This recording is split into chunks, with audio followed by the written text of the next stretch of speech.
औंध जिल्हा रुग्णालयामध्ये भेट दिली, ज्यामध्ये दिघी पोलीस स्टेशनच्या अंतर्गत येणारे एक घटना, ज्यामध्ये 6 वर्षाच्या अल्पवयीन मुलीवरती लैंगिक अत्याचार आणि खडकवासला मतदारसंघातल्या एका 10 वर्षाच्या मुलीवरचा लैंगिक अत्याचार, या दोन्ही पीडित मुली या ठिकाणी उपचारासाठी दाखल झालेल्या आहेत.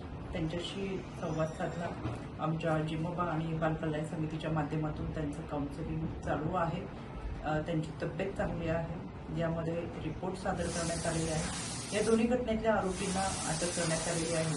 पोक्सो अंतर्गत गुन्हा दाखल झालेला आहे. यामध्ये आरोपीला शिक्षा होईल आणि त्यांच्यावरती कडक कारवाई होईल, याच्यासाठी राज्य महिला आयोग पाठपुरावा करेल. त्याचबरोबर दुसरी घडलेली घटना म्हणजे चंदननगर पोलीस स्टेशनच्या अंतर्गत आले असलेल्या यामध्ये एक मृतदेह, ज्याच्यामध्ये धड, हात आणि पाय नसलेला मृतदेह नदीपात्रामध्ये पोलिसांना सापडलेला आहे. यामध्ये PI चव्हाण यांच्याशी मी संपर्क साधला.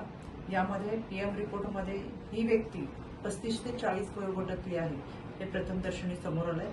मिसिंग केसेस शोधण्याचं काम चालू आहे. नातेवाईकांशी संपर्क करण्याचं काम चालू आहे. पण अजून कोणतेही तपासाचे धाकेदोरे सापडत नाहीयेत. पण जलद गतीने तपास करू आणि याच्यामध्ये जे कोणी असतील त्यांच्यावरती कारवाई केली जाईल.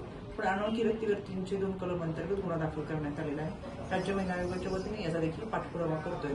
एकंदरीत जर वाढत असलेल्या घटना आणि या घटनेचा तपास करत असताना खऱ्या अर्थानं समाजामध्ये जनजागृती वाढवण्याचं काम सुरू आहे.